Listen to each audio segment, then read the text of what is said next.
Aga Priit, sina seal Faktuaalses Kaameras pidid Varrukast viskama päris palju paroodiaid, kui me ründame sind äkki mõne küsimusega.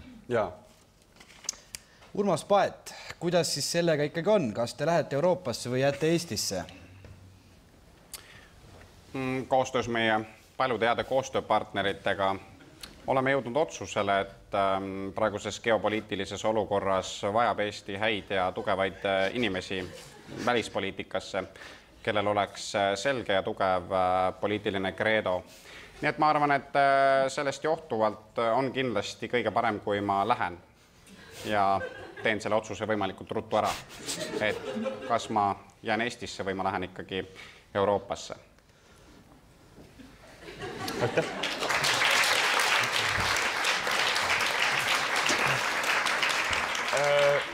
Mihkel Raud, värske sotsiaaldemokraadina, mida teie Eesti poliitikasse uut toote? Ma jätame hetkeks minu selle poliitikakarjääri kõrvale ja tuleme minu kui šovinistliku saatejuhi jälgiks siis minu eelmise elu juurde tagasi ja küsime lugupeetud ära eks-välisministrit Urmas Paedalt, et mis hämamine see praegu oli?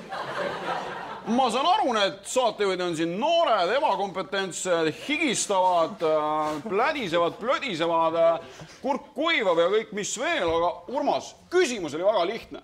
Anname selle neile andeks. Küsimus oli väga lihtne. Kas sa oled otsustanud või sa ei ole? Kas sa tahad olla Eesti Vabariigi välisminister või sa tahad olla Europarlamendi saadik? Sest et viimati, kui mina järele vaatasin, on ikka asjal vaks vahet. Koostöös meie paljude heade koostööpartneritega kutsun üles enda oponenti rahunema. Rahu, Mihkel, abi on teel. Eesti välispoliitika on kahtlemata kindlates kätes. Selle kinnituseks ma võin öelda, et selle 9,5 aasta jooksul, mil mina olen olnud Eesti Vabariigi välisminister, ühtegi otsust minul ei ole tulnud vastu võtta. Ma usun, et see on alusväärtus, millest lähtun ka edaspidi ning jätkame täiesti kindlal iseseisval välispoliitilisel kursil, milleks on siis ükskõik kohon suundumas Ameerika Ühendriigid või siis Euroopa Liit või siis ikkagi Ameerika Ühendriigid.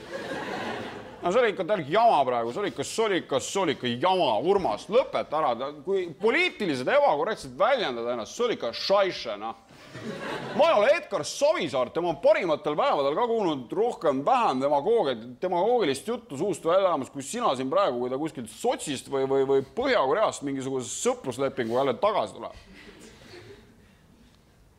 Tervist. Tallinna rahvas, tere õhtust.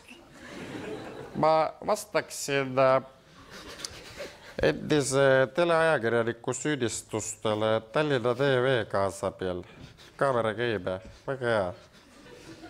Mihkel, ma ütleksin sulle sama, mida ütles Jürgen Ligi Kadri Simsonile. Mis ta ütles? Tema sisserändaja poeg Roosast parteist peaks olema väga ettevaatlik. Ei, seda ta ütles Ossinovskile. Õige. Suured kaunid silmad on alati olnud kinnise suukohal. Seda ta ütles Kaja Kallasele. Õige. Ole vait, ära kaaguta. Vot just. Mihkel, ole vait. Ära kaagutaks, ole. Ära palun lihtsalt, ära kaaguta, Mihkel. Keskerakond on ikka rünnatud. Ründas Ansip, ründas Laar, ründab see Uusnoor, Tarvo või Taavi või Kuagmaier või mis ta nimi on. Aga Keskerakond on muutunud sellest ainult tugevamaks.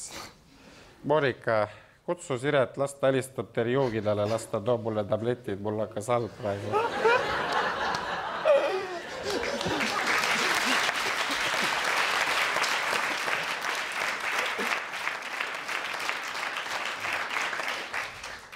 Sellega siis Tallinna TV lõpetab ülekande siis, mitte üldises mõttes. Üldises mõttes Tallinna TV ei lõpeta. See nii kaua, kuni ma seda raha juurde pumpan, aga olgu, dobri dень ja dорогие руки, tšau, пока.